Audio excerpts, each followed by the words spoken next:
왜? 라는 질문을 돌려주시는데 다만 그거 어떻게 생각했어? 이런 식으로 돌려주시는 게 좋습니다. 그러면 아이들이 그건 말이야 하면서 자기가 왜 그런 생각을 했는지를 부모님한테 얘기를 하세요. 그리고 아이들과 대화하시는 과정에서 서로 질문을 하다가 서로 답을 모르는 때가 있을 수 있습니다. 그냥 아이와 답을 같이 찾아보시면 됩니다. 그럼 이 답을 어떻게 하면 찾을 수 있을까? 그런 고민을 같이 해보셔야 되는 거예요. 그럼 아이가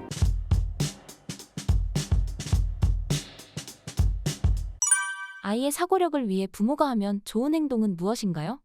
저는 질문과 응답 이 두 가지를 좀 바꾸셨으면 좋겠습니다. 첫 번째 질문과 관련해서는요. 아이들이 부모한테 제일 많이 하는 질문이 왜? 이거거든요. 그러니까 부모님들도 그 왜라는 질문을 좀 돌려주시는 게 필요하지 않을까 싶습니다. 근데 주의하실 건 뭐냐면 아이들한테 그냥 왜? 이렇게 하면 아이들은 혼나는 거라고 생각합니다. 그래서 왜라는 질문을 돌려주는 이유를 생각하시고 거기에 맞춰서 살짝 바꾸시는 게 좋아요. 우리가 아이들한테 왜라는 질문을 해야 하는 이유는 뭐냐면 아이들도 어떤 일이 발생했을 때 그거의 원인과 결과를 계속 찾아보면서 생각의 크기와 깊이를 키워갈 수 있기 때문에 그렇거든요. 이렇게 고민을 해본 아이들은 정말 생각을 정교하게 잘해요. 그런 고민을 하게 만들어주자는 거죠. 그래서 왜? 라는 질문을 돌려주시는데 다만 그거 어떻게 생각했어? 이런 식으로 돌려주시는 게 좋습니다. 그러면 아이들이 그건 말이야 하면서 자기가 왜 그런 생각을 했는지를 부모님한테 얘기를 하세요. 자, 그리고 아이들과 대화하시는 과정에서 서로 질문을 하다가 서로 답을 모르는 때가 있을 수 있습니다. 당황하지 마시고요. 그냥 아이와 답을 같이 찾아보시면 됩니다. 예를 들어서 아이가 무언가를 물어봤는데 잘 모르겠는데 할 수 있죠. 또 아이한테 무언가 질문을 하셨는데 아이가 나 그거 잘 모르겠는데 이럴 수 있습니다. 그때는 같이 그럼 이 답을 어떻게 하면 찾을 수 있을까? 그런 고민을 같이 해보셔야 되는 거예요. 그럼 아이가 그거 쳐봐 이럴 수 있습니다. 검색해보라는 얘기죠. 근데 그렇게 하지 마시고 이걸 누구한테 물어보면 알까? 이런 건 어떤 책에 나와 있을까? 이런 고민을 같이 해주셔야 돼요. 그러면 아이들이 그것과 관련된 다른 지식들, 다른 경험들을 떠올리면서 자연스럽게 연상작용이 일어나고 지식의 범위가 확장이 됩니다. 그래서 질문을 그렇게 돌려주시는 거 꼭 한번 해보셨으면 좋겠고요. 두 번째는 응답, 이걸 돌려주셔야 되거든요. 우리가 응답을 하실 때 보통은 결과에 집중해서 응답을 하세요. 우와, 되게 잘했네. 애들이 좋아하죠. 근데 그렇게만 말씀을 하시면 어떻게 되느냐? 아이들은 결과만 생각합니다. 근데 사실 어떤 일을 잘했어요. 그걸 본인이 진짜 생각하고 열심히 해서 좋은 결과가 나왔을 때도 있지만 소위 요즘 쓰는 용어로 개이득일 때도 있거든요. 애들에게 결과에만 초점을 맞춘 응답을 하시게 되면 자기가 뭘 했는지 잊어버리고 그냥 좋아, 결과만 좋으니까 좋은 거야 이렇게 생각하게 됩니다. 그래서 과정을 자꾸 물어봐 주셔야 돼요. 그러면 간단하죠. 이거 어떻게 한 거야? 아빠는 그런 생각 못 했는데 와 대단하다 이런 생각을 어떻게 했을까? 이렇게 물어보신다거나 혹은 이거는 어디서 한 거야? 이렇게 물어보시는 것도 괜찮습니다. 전혀 새로운 질문이 아니에요. 그런데 아이들은 그렇게 물어보면 이거 어떻게 했냐 하면 이거 어디서 했냐 하면 하면서 자기가 얘기하고 싶은 거리가 더 많아지고요. 그러면 부모와의 대화가 더 자연스럽게 이어지게 됩니다. 그래서 그런 부분들도 한번 생각해 보셨으면 좋겠습니다. 아이들의 독해 능력을 키워주기 위해서는 어떻게 해야 할까요? 요즘 이제 독해 능력 그리고 또 문해력 등등 굉장히 얘기를 많이 하고 있습니다. 자, 일단 의미를 조금 아셨으면 좋겠어요.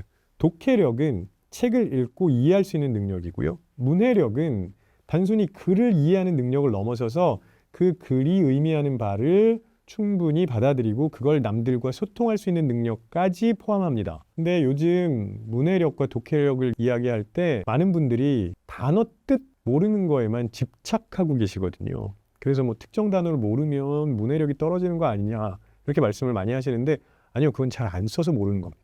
예전에 많이 쓰던 단어들이 있고 지금 많이 쓰는 단어가 있어요. 예를 들어서 제가 어렸을 때는 조간신문도 있었고 석간신문도 있었습니다.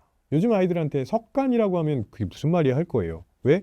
안 쓰니까 그런 거죠. 그래서 만약에 아이들이 단어의 뜻을 모른다면 그건 그냥 알려주시면 돼요. 성인도 사실은 지속적으로 어휘력을 키워가야 그게 독해력이든 문해력이든 도움이 되거든요. 근데 아이들도 아직 그런 부분들을 채워가는 과정에 있기 때문에 자연스럽게 이 단어의 뜻은 이렇게 알려주시는 게 저는 출발점이라고 보고요. 독해력을 키우자. 그래서 그럼 가서 책을 읽어라. 이렇게 하시면 안 됩니다. 아이들이 그럼 어떻게 하냐면요. 내가 책을 읽은 권수에 집착합니다. 아빠 나 5권 읽었다? 지난주에 15권 읽었잖아. 아니요. 더 중요한 건 뭐냐면 내가 읽은 내용을 충분히 소화했느냐겠죠. 너무 당연한 말인데 그냥 책을 읽으라고 하면 그렇게 권수에 집착할 수밖에 없습니다.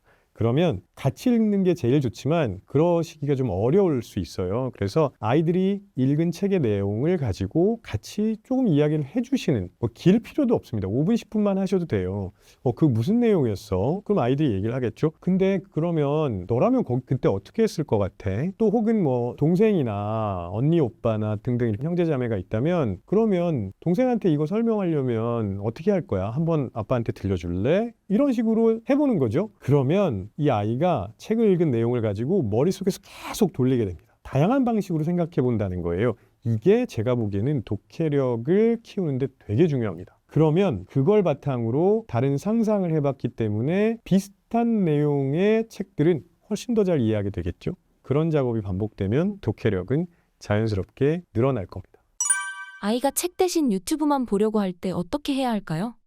유튜브나 뭐 스마트폰만 자꾸 보는 아이들 뭔가 어떻게 해야 된다고 생각하시는 이유는 답답해서 그러시는 거잖아요. 그리고 그 기저에 있는 생각은 저런 것만 보면서 공부 안 하면 어떻게 되지, 그런 걱정 때문이실 거예요. 근데 이거를 좀 생각을 전환하셔야 됩니다. 아이들이 왜 유튜브를 보고 스마트폰을 보는지 그 이유를 먼저 파악하셔야 돼요. 실제로 어떤 아이들은 유튜브를 통해서 새로운 지식들 익히고 거기서 배우고 학습해서 유명해지는 아이들도 있거든요. 그러면 그거는 순기능이었잖아요. 그러면 아이들과 이런 대화를 먼저 시작하셔야 돼요. 아빠가 보니까 유튜브 되게 오래 보고 있던데 뭘 본 거야? 그런 거 먼저 물어보시면 돼요. 그래서 그러면 아이가 뭘 봤다고 하겠죠. 그러면 그거에 대해서 뭘 본 건지에 대해서 조금 대화를 하시고요. 아, 그게 이런 거구나. 그게 유익한 거면 당연히 권장하실 거고요. 혹은 그냥 뭐 만화나 뭐 이런 흥미로운 영상이었다면 부모님의 입장에서는 그만 봤으면 하실 거예요. 그럴 때는 얼마나 봤어? 이렇게 물어보시고, 그러면 앞으로 얼마나 더 보고 싶어?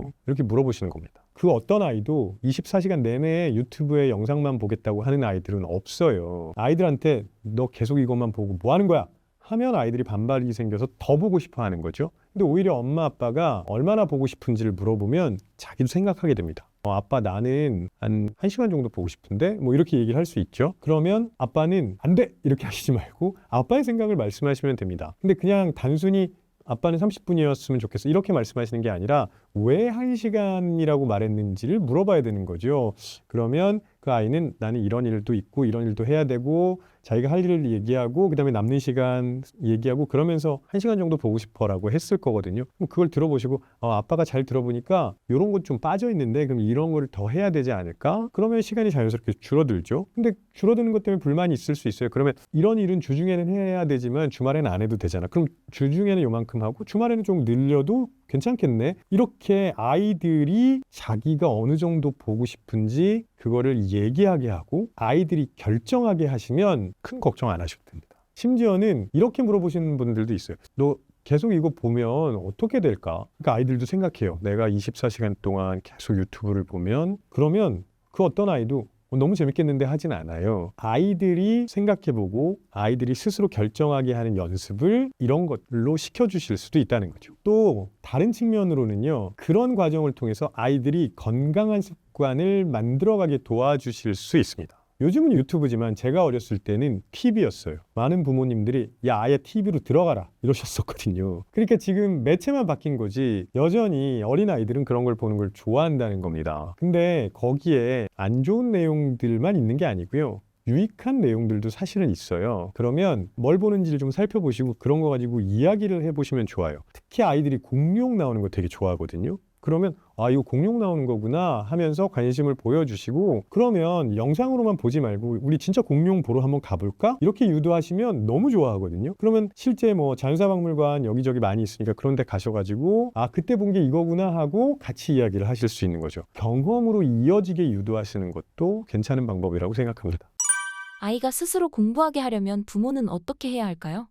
이 질문은 사실은 되게 어려운 질문입니다. 왜냐하면 공부는 재미가 없기 때문에 그 어느 누구도 스스로 하고 싶어 하지는 않습니다. 저희 심리학자들끼리 뭐라고 하냐면 공부가 재미있다고 하면 그건 비정상이다 이렇게 얘기를 하는데 그게 뭐냐면 어떤 아이가 공부 너무 재밌어서 그냥 혼자 스스로 하고 있다 이런 일은 발생하지 않는다는 거예요. 그럼 어떻게 해야 되느냐? 아이들이 공부뿐만 아니라 뭔가를 하는 과정 그리고 그 과정에서 자기들이 투자하는 노력 이런 것들을 존중해 주시면 돼요. 공부뿐만이 아니라 모든 일에서 그러면 내가 어느 정도 노력을 투자했을 때 어떤 과정을 거쳤을 때 어떤 결과물이 나오는지를 아이들이 스스로 가늠할 수 있거든요. 그 연습이 되어 있는 아이들은 내가 어느 정도 공부하면 어느 정도 성적이 나올 거다, 어느 정도 결과를 얻게 될 거라는 걸 알기 시작합니다. 그러고 나면 훨씬 쉬워지실 거예요. 그냥 이번에는 어느 정도 준비했어? 이렇게 물어보시기만 해도 엄마 내가 이번에는 많이 준비를 못했어. 그래서 이번에는 좀 자신이 없어. 그렇게 말하는 아이들은 다음번에 시간 조절해서 더 합니다. 그러니까 너무 결과에만 자꾸 초점을 맞추시는 거예요. 그렇게 하기보다는 스스로가 계획을 세우고 중간중간에 실패를 할 수 있게 허용해 주시는 게 훨씬 더 좋은 방법이다. 이렇게 말씀드릴 수 있는데요. 계획을 세울 때만 좀 도와주시면 됩니다. 아이들한테 그러면 계획을 세워봐라 이러면 아이들이 대부분 계획을 하나를 세워요.